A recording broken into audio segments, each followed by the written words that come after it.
Vamos avançar. Aqui, ó. Campos Neto fez 127 atuações para segurar o dólar no governo Bolsonaro. E agora está parado. O ataque especulativo ao Brasil, né? Não é o governo Lula, é o Brasil.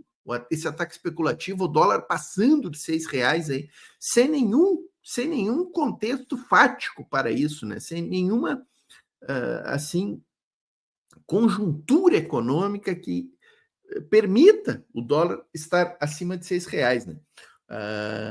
Mas, enfim, Lindbergh Farias falará para nós a respeito dessa questão aqui e assistir um trecho desse vídeo também, ele fala sobre cortes de gastos, aí essa polêmica que está envolvendo os cortes de gastos, né? Antes de soltar o vídeo aqui, ó, pessoal, chega deixando a curtida, isso aqui é importantíssimo para o programa, para o algoritmo entender a importância do programa, né? Curtida e comentários no chat. Não sabe o que vai comentar? Diga de que cidade está assistindo, isso aqui é muito importante para nós. Gente, é impressionante o que esses caras estão fazendo. Dólar 6, JP Morgan já está com a previsão de aumentar a taxa Selic 1 ponto, é uma especulação, é uma coisa impressionante. O Roberto Campos Neto fez 127 intervenções no câmbio para segurar o dólar no governo do Bolsonaro. Agora só fez 2. Eles ficam parados. Agora, veja, essa PEC que você fala, que é de autoria do Pedro Paulo, do Kim Kataguiri, do Júlio Lopes, que eles estão defendendo, é a proposta que o mercado queria. O que o mercado queria? Um ajuste duro, pesado, em cima dos mais pobres. Desvincular salário mínimo de Previdência e BPC. Isso aqui, ô Tereza, isso aqui é uma covardia. Ou seja, é o aposentado receber menos que o salário mínimo. Pessoal, só para ficar, eu acho que o Lindbergh vai avançar aqui para a questão dos cortes, né? Mas só para ficar nessa questão do Campos Neto, que eu falei aqui, vou repetir. Campos Neto simboliza uma categoria no Brasil, que é a categoria dos banqueiros e rentistas, tá, pessoal? Ele é o grande serviçal dos banqueiros e rentistas na cadeira da presidência do Banco Central. Ou seja, é a raposa tomando conta do galinheiro, né, pessoal? Ele que é um banqueiro de origem, né, deve sair do Banco Central e retornar para ser diretor aí de algum grande banco, né, do Brasil, até do exterior. E assim, o Campos Neto, essa semana agora o Boulos entrou aí com uma ação popular contra o Campos Neto, denunciando uma série de irregularidades do Campos Neto no exercício da presidência do Banco Central. Entre elas, o fato dele ter dinheiro, recursos aplicados em offshores, né, ou seja, no estrangeiro, são alguns milhões. Eu ouvi falar que é na casa de 100 milhões de reais que esse indivíduo tem espalhado por grandes fundos de investimento aqui no Brasil, né, fundos DI, fundos de renda fixa, em offshores, né, e em outras operações aí que são diretamente influenciadas pelas medidas do Banco Central, né, especialmente pelas medidas do Copom, da taxa Selic. O aumento e redução das taxas Selic impactam diretamente nos rendimentos dos recursos que o senhor Paulo Guedes tem aplicado em offshores e em fundos especiais de renda fixa e derivados aqui no Brasil, né? E, além disso, há uma série de outras irregularidades, inclusive essa questão aqui da não intervenção do Banco Central no mercado de câmbio, né? Quando é necessária essa intervenção, né? A gente, inclusive, teve um episódio muito sintomático dessa questão da não intervenção do Banco Central sob a presidência do Campos Neto, que foi um período que ele saiu de férias ou se licenciou, o Galípolo assumiu a presidência do Banco Central, fez as intervenções necessárias e devidas e o dólar recuou extremamente, chegou ali a um patamar de 5,30, 5,20 e poucos, que não tinha a longa data, né? Então, para a gente ter uma ideia de quando a presidência tem honestidade, tem compromisso com a função e com a economia do país, a coisa muda, né? Então, agora, esse ataque especulativo que a gente está assistindo, né, depois do anúncio das medidas de corte de gastos, é nítido a falta de atuação do Campos Neto e é nítido que se trata de um ataque especulativo, né? Fechando aqui, né, a denúncia do Boulos, eu só queria dizer assim, ó, o Boulos chegou atrasada, né? A denúncia do Boulos em relação ao Campos Neto, né? Porque é bom a gente lembrar que é o último mês agora do Campos Neto. Em 1º de janeiro de 2025, o Galípolo já assume a presidência do Banco Central, a gente se livra do senhor Campos Neto, né? E, enfim, por que o Boulos só agora entrou com essa ação popular? Por que não entrou em janeiro de 2023, em dezembro de 22, até antes do Lula assumir o governo, né, pessoal? E assim, a gente precisa também fazer uma meia-culpa, né? Porque o governo Lula poderia ter adotado posições mais efetivas e eficazes contra o senhor Campos Neto, né? No próprio Conselho Monetário, onde nós temos ali a Simone Tebet e o Haddad ocupando cadeiras, e o Campos Neto é o terceiro elemento do Conselho Monetário. Esses dois aí, contra o Campos Neto, eles poderiam ter modificado a meta da inflação e poderiam ter denunciado toda a sabotagem que o Campos Neto fez ao país nesses últimos 18, 19, 20 meses aí, né? E não fizeram. Se eles tivessem feito essa denúncia, o processo terminaria no Senado Federal, que terminaria por julgar uma espécie de impeachment. Não é chamado de impeachment, mas é a revogação do mandato do presidente do Banco Central. Porque esse mandato de 4 anos do presidente do Banco Central, ele tem que obedecer metas que são, por exemplo, a inflação, a questão do desemprego, e uma série de outras metas que o Campos Neto nunca obedeceu durante o seu mandato. Então, ele seria julgado pelo Senado e com grandes possibilidades de ser afastado.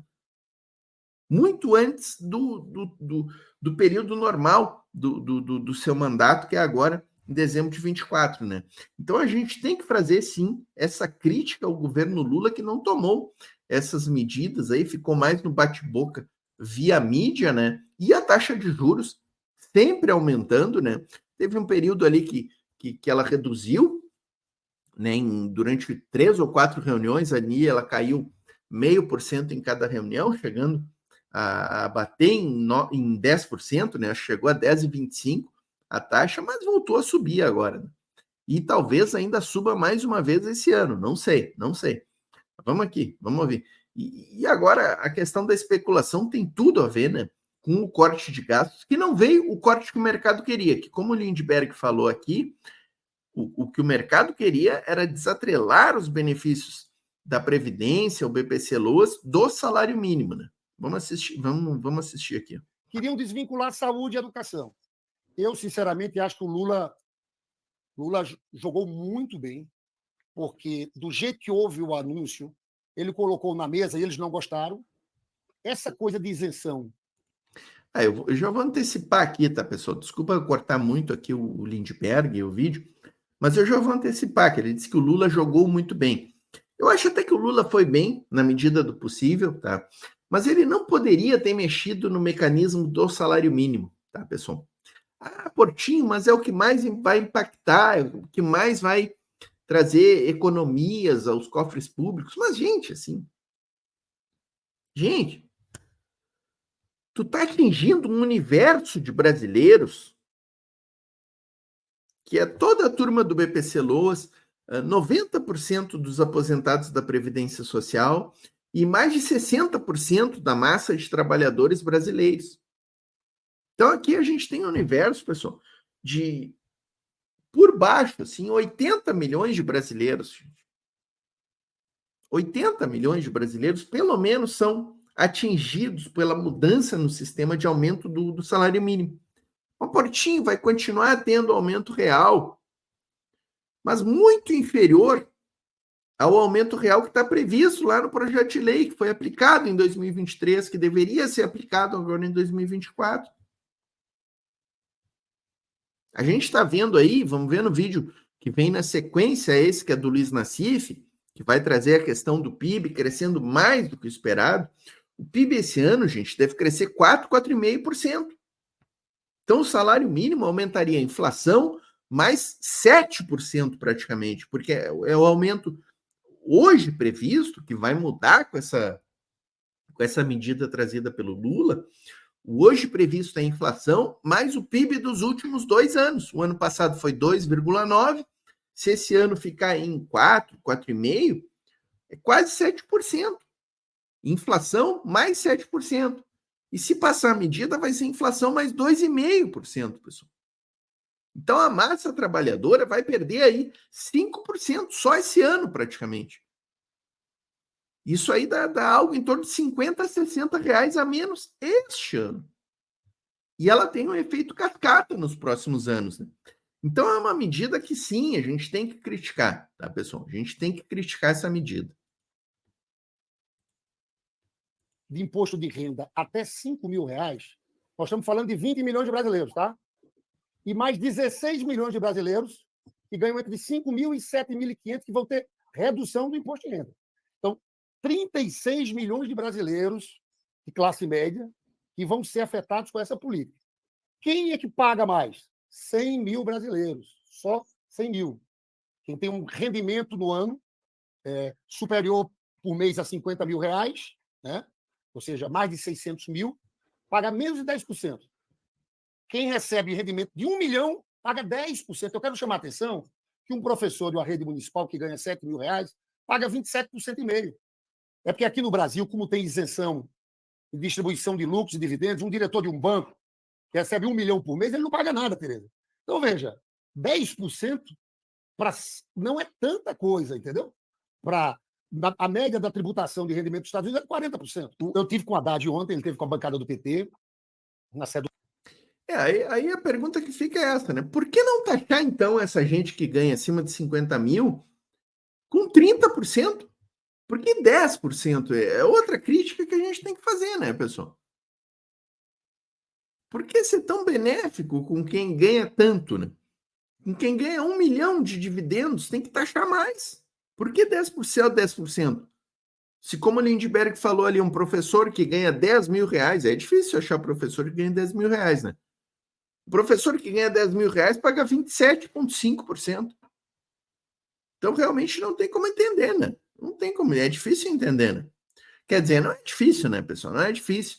É um cabo de força, né? Contra o mercado, contra os interesses do rentismo, né? Os interesses dos banqueiros, dos grandes rentistas, né, do país que não querem pagar imposto. Né? do PT apresentando. Eu não sei os detalhes dos detalhes dos detalhes, mas eu achei a solução muito criativa. Ele pega todos os rendimentos, pega aluguéis, pega salários, pega lucros e dividendos. Então, eu confesso que eu não sei detalhadamente, porque o texto não apareceu. Mas do jeito que ele me apresentou, do jeito que ele apresentou, me pareceu uma solução muito criativa. Criativa e boa. A gente sabe que vai ter resistência. Às vezes, quando você faz uma taxação maior, veja bem, é muita gente esse andar de cima. Tem um estudo feito por... Miola deve conhecer, pelo Sérgio Gorbetti, é um gaúcho. Sim. O Rodrigo É do Goraí. IPEA. É do IPEA. Ele estuda, ele foi jornalista do Estadão. Isso. Exatamente. Modelos econômicos. Ele fez um estudo que o Piketty veio no Brasil e era o governo da Dilma. E o Piketty reclamou que no Brasil não tinha os dados da Receita. Aí a Dilma disponibilizou. Em cima disso, eles fizeram um estudo que mostraram que é justamente no 0,1 mais rico da população que o rendimento médio é de 6% só. Então, você vai ter um andar de cima, sei lá, diretor de banco, diretor da Globo. Aí tem muita gente que vai chiar. Acionista da Petrobras, que ganha aquele monte de dinheiro. Vai ter gente que vai chiar. Mas... Pois é, e os 80 milhões que são atingidos pela mudança do cálculo do salário mínimo, esses não vão chiar. Esses não são respeitados. Tem que chiar, né, pessoal? Tem que ir para as ruas, pessoal. Tem que ir para as ruas. Eu acho que foi criativo. E acho que começar com 10% vai ser uma luta, né? A minha preocupação toda aqui é que isso não fique para trás. Agora, deixa eu te falar, Tereza. No pacote como um todo, vamos lá. Entrou militares na questão da idade mínima. Eu acho que, inclusive, tinha que ser maior. Porque o trabalhador da iniciativa privada tem que ter 65 anos para se aposentar. Estamos falando de 55, eu acho que podia ser até mais. Tem uma coisa de transferência de pensão. Também foi boa. Foi boa. Aí tem outra. A morte fica. O cara que é expulso que continuava recebendo pensão. Você entra com super salário. Você bota uma trava na questão das emendas. Vincula 50% das emendas de comissão à saúde. Você diz o seguinte, desoneração, que são 540 bi de benefício tributário. Você diz o seguinte, se tiver déficit, não pode prorrogar. Isso aqui abre um espaço grande.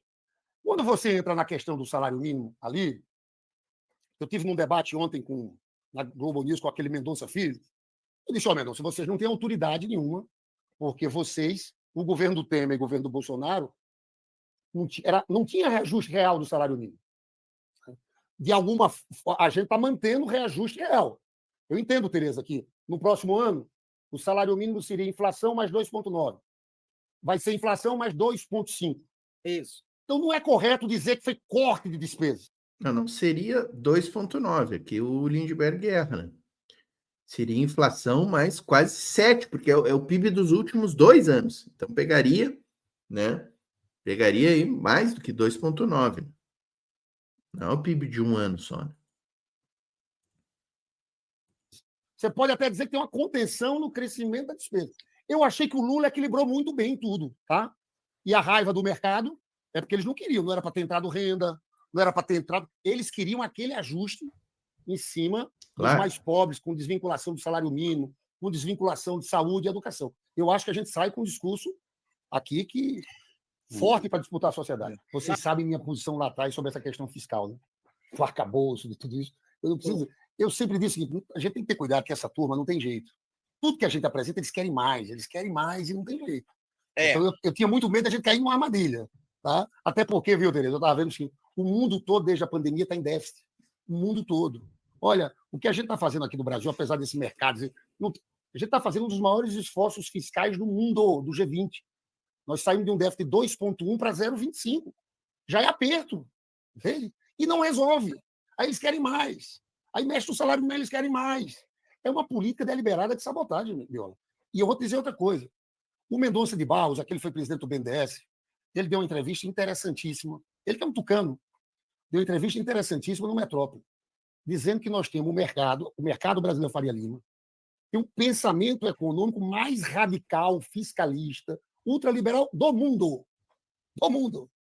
Então, eu sinto que tem gente que acha que a gente vai... Não existe bom senso. O que estão fazendo de ontem para hoje aqui é um absurdo, apesar desses números que você apresentou aí, Miola. Isso para eles, não valeu nada. Não adianta. É cedendo e indo em frente. O que eu acho é que o Lula acertou ao misturar isso dessa forma, abrir um diálogo com a parte da sociedade. Eu espero que agora, com a entrada do Galípolo no Banco Central, a gente pelo menos use o Banco Central para conter essa especulação. Eu volto a repetir, foram 127 intervenções do Banco Central no governo Bolsonaro para segurar o dólar. Com a gente, eles deixam ir. Eles vão deixando. Então, eu espero que a gente retome um pouco as condições mínimas a partir da posse do Galípolo. Agora, eu acho que quando fico assim na Globo News aqui, eu fico vendo, me deixa, parece que não existe povo no Brasil, né? Só existe o mercado, né? É só o mercado. Eles queriam que o Lula se suicidasse, Florestan. Eles querem que a gente perca. Eles queriam que a gente impusesse esse programa, essa agenda contra o povo pobre. Eu acho que aqui é o seguinte, a minha preocupação, você perguntar a sua maior preocupação hoje. Minha maior preocupação é que aconteça o que sempre acontece aqui na história. Que eles deixem renda e taxação do super rico para as calendas. Essa é a preocupação. Tá? Então, a gente tem que juntar os assuntos. A gente tem que juntar o máximo os assuntos. Tem que amarrar nisso. Para votar não tem. Infelizmente é o que vai acontecer, né? Provavelmente é o que vai acontecer aí. O Congresso vai aprovar rapidamente a questão do abono, né, e do salário mínimo. Essa vai ser aprovada a ataque de caixa, para já entrar em vigor no próximo ano. E a questão da isenção do imposto, a questão da cobrança do imposto sobre grandes salários, sobre dividendos, a questão dos militares, todas essas questões aí vão ficar postergadas. E até, na minha visão, vão ser até arquivadas, né? Vão ser esquecidas. E aí o que vai ficar vai ser só o que cortou na carne da classe trabalhadora, né? Como a gente já conhece, né, pessoal? Tem que votar no outro. E tem que fazer uma campanha da sociedade, tá? Esse negócio de taxação dos ricos e de isenção, eu já tenho conversado com algumas pessoas, falei com a Gleice também agora, para a gente fazer uma campanha em rede social, abaixo assinado, manifestação, tem que envolver os movimentos sociais, porque eu não sei se as pessoas estão percebendo, é uma política poderosa, que a gente tem que... Nós estamos falando aqui, mas a gente tem que descer para falar com o povo. As pessoas têm que sentir que nós estamos defendendo isso, que vai melhorar a vida dela. São 36 milhões de pessoas, então eu acho que a gente vai ter que fazer uma campanha para que esse assunto não fique para trás. Tá aí. Complicado, né, pessoal? Complicado. Eu acho que vai ser muito difícil aprovar essas questões aí de tributação de grandes salários, né, de dividendos e essas outras aí. E o que vai passar vai ser o arroxo na classe trabalhadora. Na minha visão, é isso que vai acontecer. Né, pessoal? Nossos grupos de WhatsApp aqui, ó, pessoal. Deixem a curtida, tá? Quem não deixou ainda, e o grupo de WhatsApp aqui, o grupo de WhatsApp Telegram, o link tá na descrição do vídeo aí. Então, convido todo mundo a se cadastrar.